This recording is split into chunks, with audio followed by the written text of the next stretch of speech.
Hello students, a very good morning to all. So we are doing unit 2 periodic properties.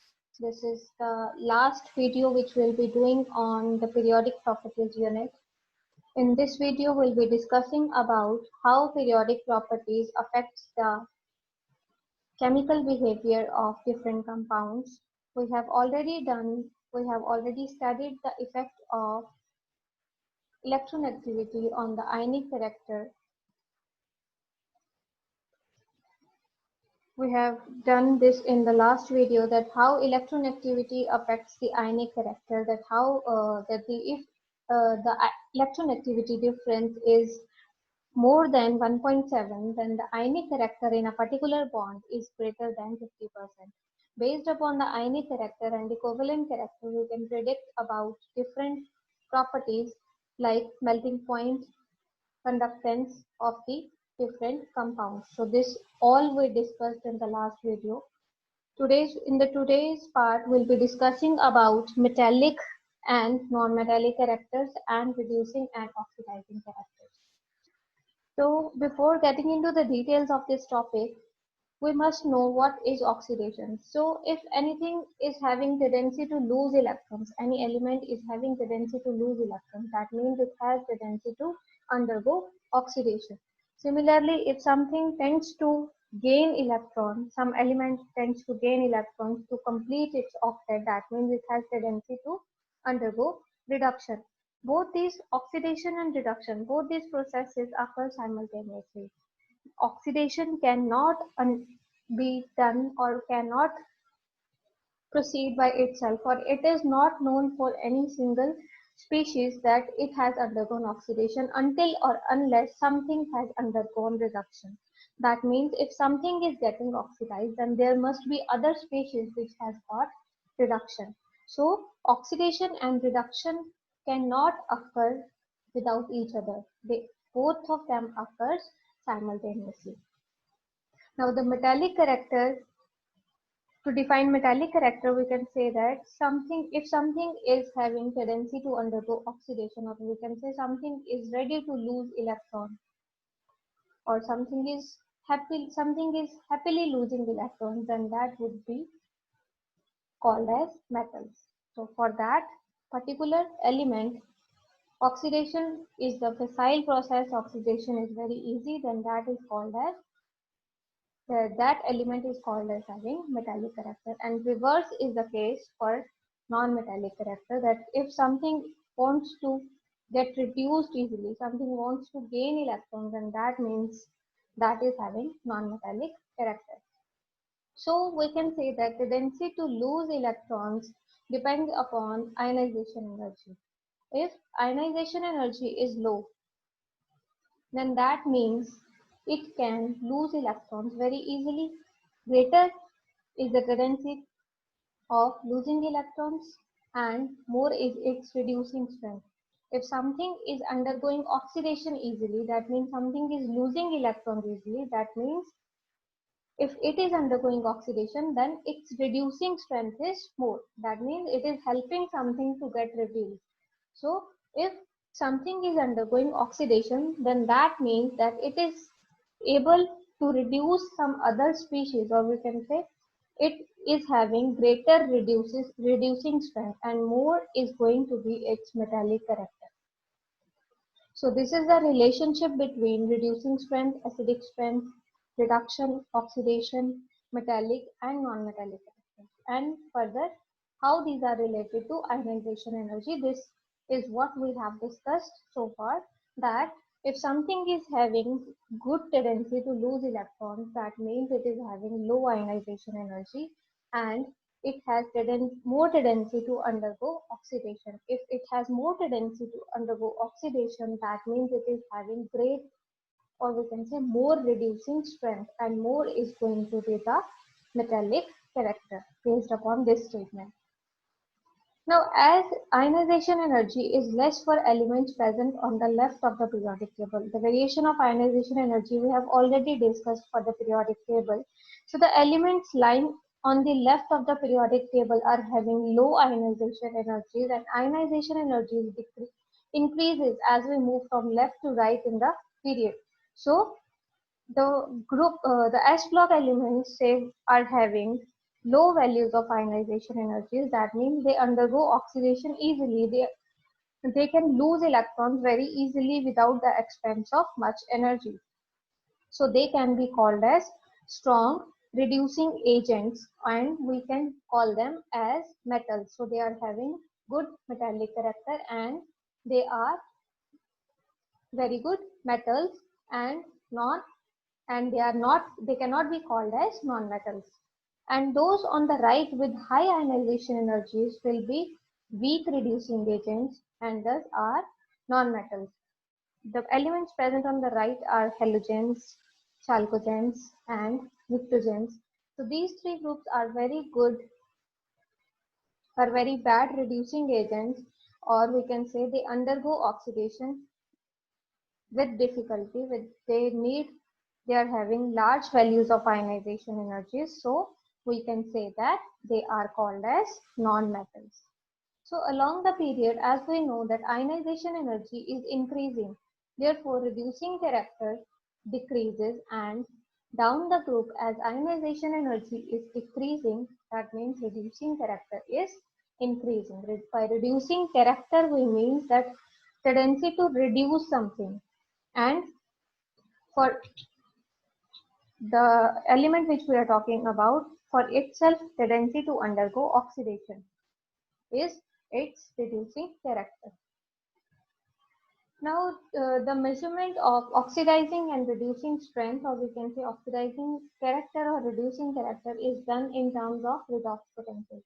Redox potential is a term which is used to measure the oxidizing or the reducing strength. Oxidizing and reducing strength are inversely proportional to each other. They are having the same value, just the sign is opposite. If the oxidizing strength of something is X, then reducing strength of that particular species is going to be minus X.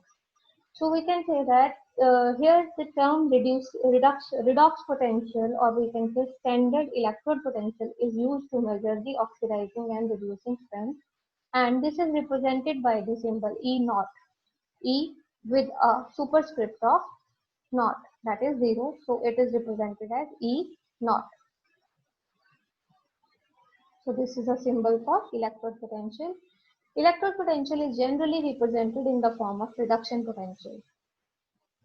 The reduction potential is a commonly used term for the representation of electrode potential. It is not represented in the form of oxidation potential, as these are just the reverse of each other. If reduction potential is X, then oxidation potential is going to be minus X. So reduction potential of something means that it is the measure of tendency to undergo reduction. Undergo reduction means to tendency to gain electrons. So it is a measure of the property to gain electrons. So here this metal cation has been shown to gain one electron and get converted to metal. So here we can say that reduction potential, we can say electrode potential, which is actually reduction potential, is positive. If this is having high reduction potential, that means that it has high tendency to gain electrons. That means its reduction potential is going to be high positive, or we can say less negative. Then it can, if this is the case, then it can act as good oxidizing agent. Now here we have in the introduction of new term, that is oxidizing agent. So something which is undergoing reduction and helping some other species to undergo oxidation, that particular species is called as oxidizing agent. So in a particular reaction, one moiety is undergoing oxidation and the other moiety is undergoing reduction. So the moiety undergoing reduction will be called as oxidizing agent, and the moiety which will undergo oxidation will be called as reducing agent.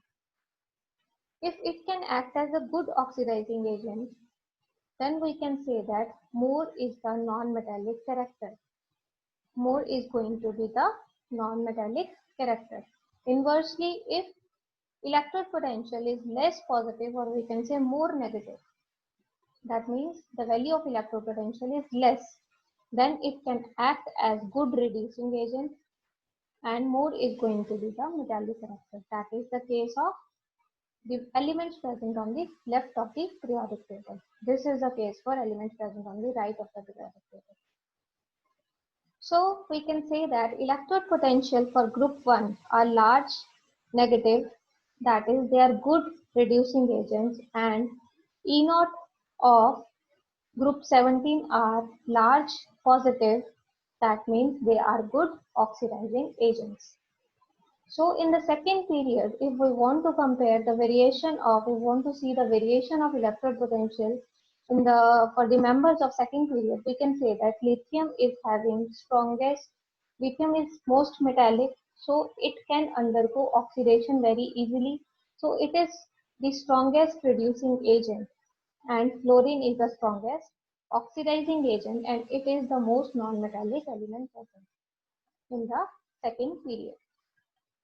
Next property which we can, next behavior of different chemical species which we can predict based upon the periodic properties is the oxidation states.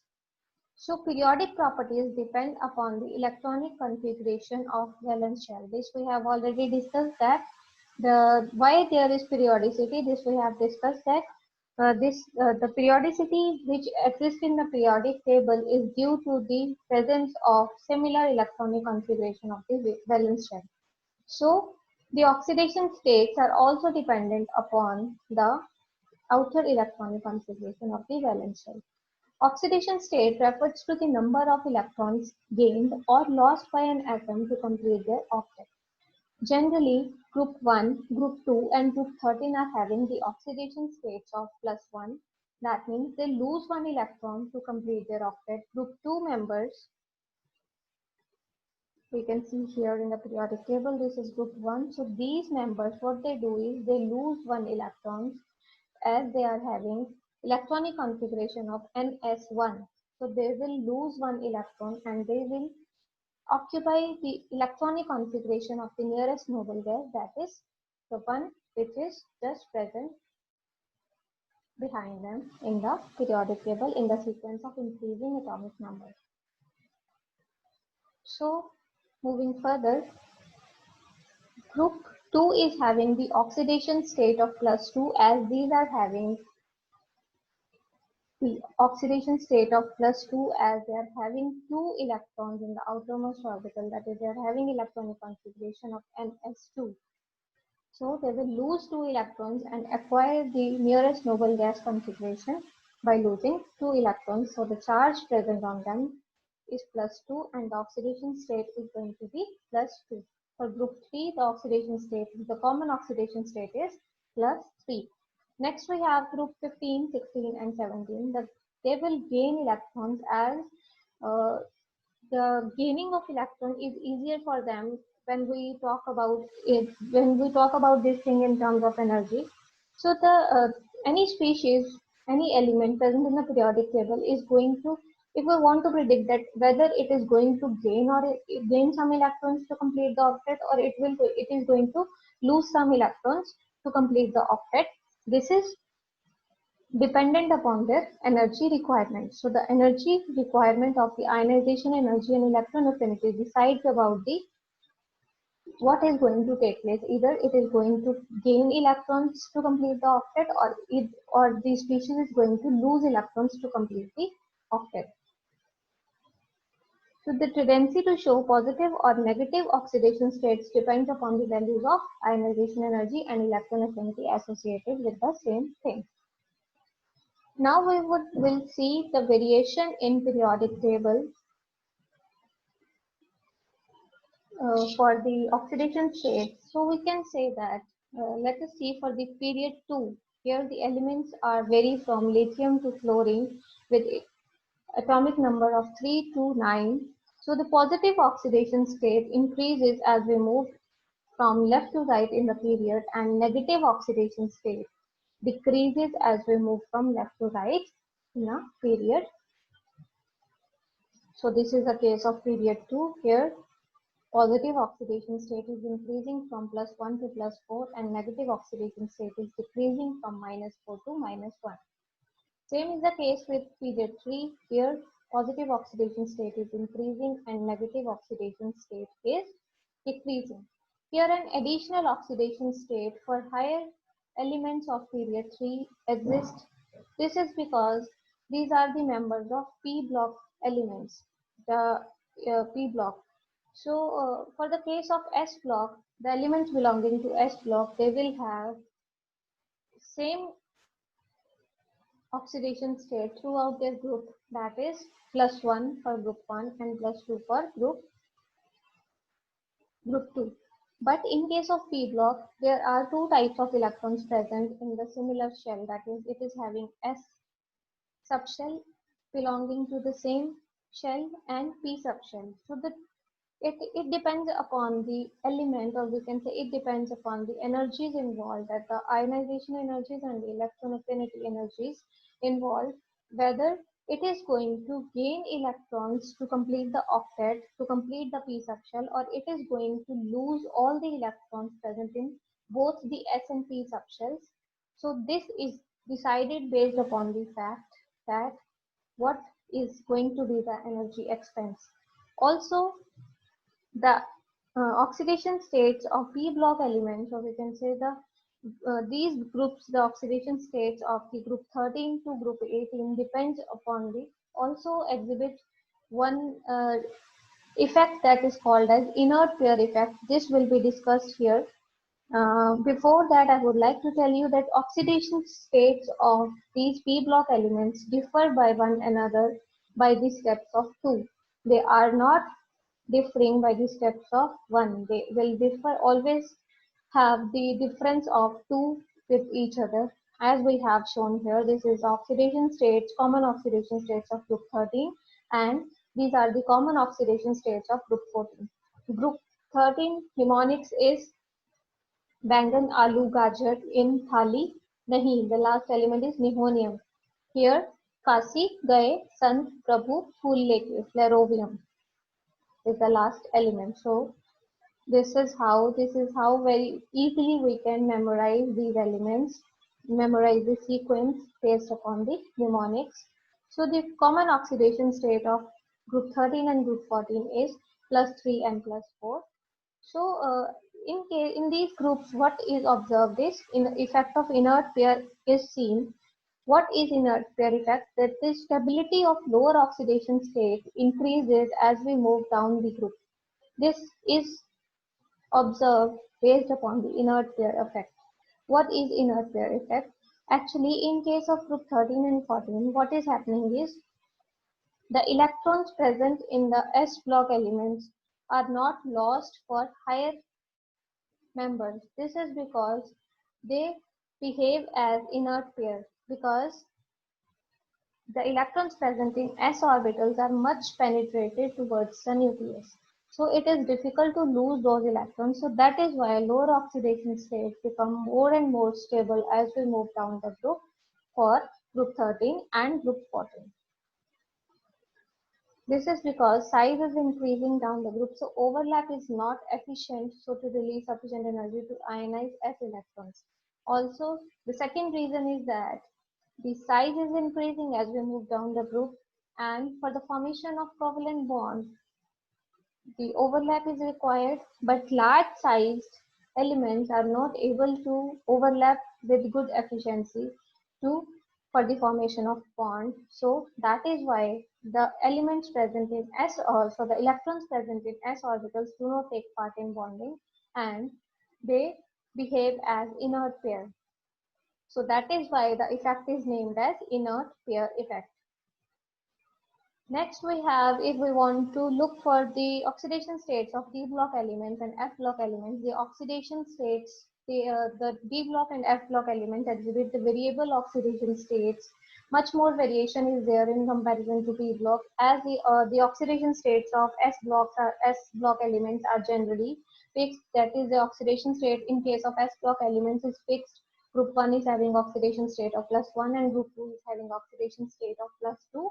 But in case of p block elements, generally 2 or more oxidation states exist. But in case of d block elements, more than variable oxidation states are there for case of D and F block elements, and these oxidation states differ from each other by the steps of 1, not 2, unlike P block. For P block, the oxidation states differ from one another by the difference of 2, as here we can see that for group 13 the oxidation state is +3 and +1 and the difference is 2.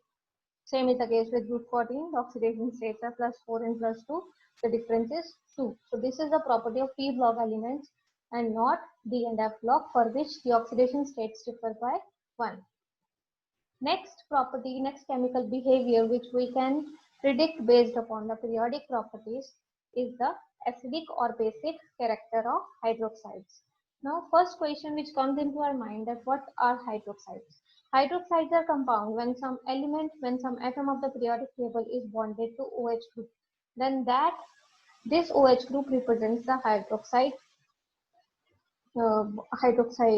moiety, and the this bond, as this element is bonded to OH through this bond, so this whole compound is called as hydroxide of this element. So depending, these hydroxides can behave as acids or bases based upon that the electronegativity difference of this bond, A bond is more or B bond is more. If the electronegativity difference of A is more than that of B, then what will happen is the bond breakage will take place from this, A will follow. So it will behave as base. Bases are bases are species which furnish OH negative anions, and acids are the species which furnish H positive ions. If bond breakage takes place from this place, then OH is released. If bond breakage takes place from this place, this bond is broken, then what ions will get? EO negative and H positive. So here H positive is furnished, so that means it will behave as acid. So the breakage breakage of which bond will take place is decided based upon the electronegativity difference. More the electronegativity difference, or we can say the electronegativity difference is more for which linkage, this is the deciding factor for the acidic or basic behavior of hydroxides. Now let us let us understand it better with an example. If electronegativity of E is low, then what will happen? As we all know that oxygen is the second most electronegative element present in periodic table after fluorine. So this is second most electronegative element. If electronegativity of E is low, then that means electronegativity difference between E and O is more. So that means if E is having high metallic character, then electrons are drawn more close to the oxygen and this breakage will follow, that is the species will behave as base. So if A breakage is followed, then it will behave as base, and A breakage is followed when electronegativity of E is low, lower than that of hydrogen. So if electronegativity of E is high, that means electronegativity difference between E and O is low, and that means electronegativity difference, let me say it again. If electronegativity of E is high, that means it is present on the right side towards oxygen in the periodic table. That means it is not having good metallic character, or it behaves as non-metal. Then that means the whole compound will behave as acid based upon the fact that this breakage, B breakage, will be followed and it will behave as acid. So here this has been explained. If electronegativity of E is high, then what will happen? That E is having high non-metallic character. Then electronegativity is high, therefore B will be followed and the breakage will be followed as EO negative plus H positive, and this will behave as acid. Here it is example. ClOH is example of hydroxide of chlorine. When it will break while reacting with some base, it will behave as acid, as this salt is generated, that is NaOCl. So as electronactivity is increasing from left to right in period, therefore acidic character is increasing from left to right in the period and basic character is decreasing from left to right in the period. So the elements lying in between these two variations, these two boundaries are called, will behave as amphoteric. Amphoteric means these are those compounds which will behave as acid or base depending upon the compound with which they are reacting. Say, if we want to see the hydroxides of period 2 and 3, these are the hydroxides of period 2, that is lithium hydroxide, beryllium hydroxide, and so on. So the elements present on the left of the periodic table will be having high metallic character. So we can say the electronactivity difference between them and oxygen is more. So they will be having basic character, and as we move from left to right in a period, what will happen? Basic character will decrease and the second compound is amphoteric and the next ones are acidic in nature.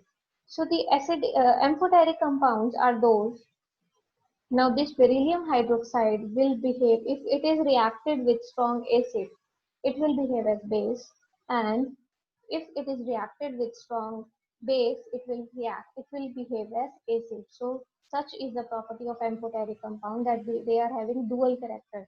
So, or we can say they are not having any acidic or basic character, they can behave like acids when reacted with bases, and they can behave as bases when reacted with strong acids.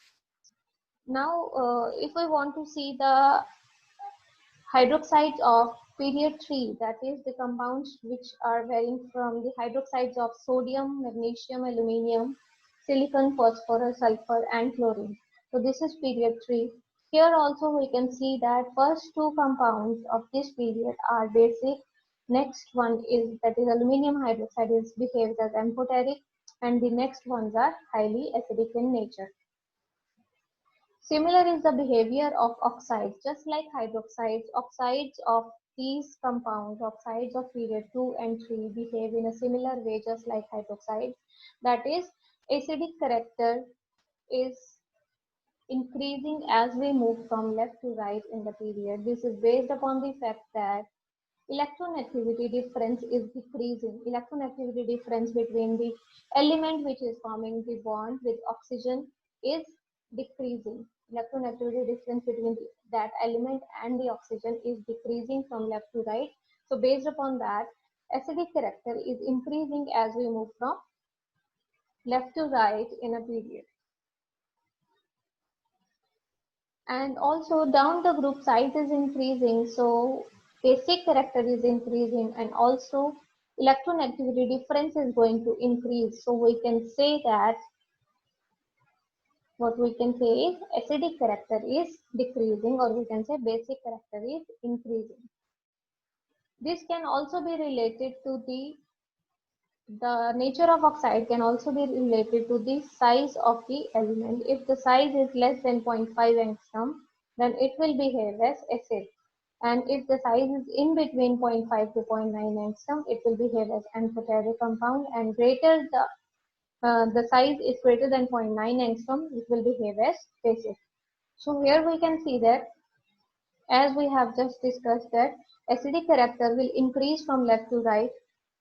From if we want to relate this with size, this can also be followed, that atomic radii, that is covalent radii, is decreasing as we move from left to right in a period based upon the variation of atomic size, which we just studied in this chapter. Next, based upon the periodic properties, we can also we can also predict about the reactivity of alkali and alkaline earth metals. So the alkali metals are the compounds which belong to the group 1 of the periodic table. These are the elements present in the group 1 of the periodic table, and alkaline earth metals are the elements present in group 2 of the periodic table. So the common oxidation states for the alkali metals is both are metallic in nature. The common oxidation state for alkali metals is +1, and common oxidation state for alkaline earth metal is +2. Alkali metals are highly electropositive because ionization 2 and ionization their second ionization energies are extremely high because after losing one electron, they have already attained the noble gas configuration. But in case of alkaline earth metal, their first ionization energies are high in comparison to the alkali metals. So based upon this fact, alkali metals are much more reactive in comparison to alkaline earth metals. So they are highly electropositive in nature in comparison to alkaline earth metals due to they are having more tendency to lose their outermost electrons due to having lower first ionization energy in comparison to alkaline earth metals. Next is the diagonal relationship. Now what is diagonal relationship? Diagonal relationship is something that there is matching of periodic properties in the members. This relationship exists in the members of period 1 and period 2, which are placed at the diagonal positions to each other. Let me show you here that these are the members of period 1 from lithium to fluorine, and here I have written the members of period 3 from magnesium to chlorine. Beryllium and magnesium belong to the same group. Boron and aluminium belongs to the same group. But here, these lithium and magnesium, they are present at diagonal position to each other in the periodic table. If we want to see it in the periodic table, here we can see that this lithium is present at diagonal position to magnesium, beryllium is present at diagonal position to aluminium, boron is present at diagonal position to silicon, and carbon is present at diagonal position to phosphorus.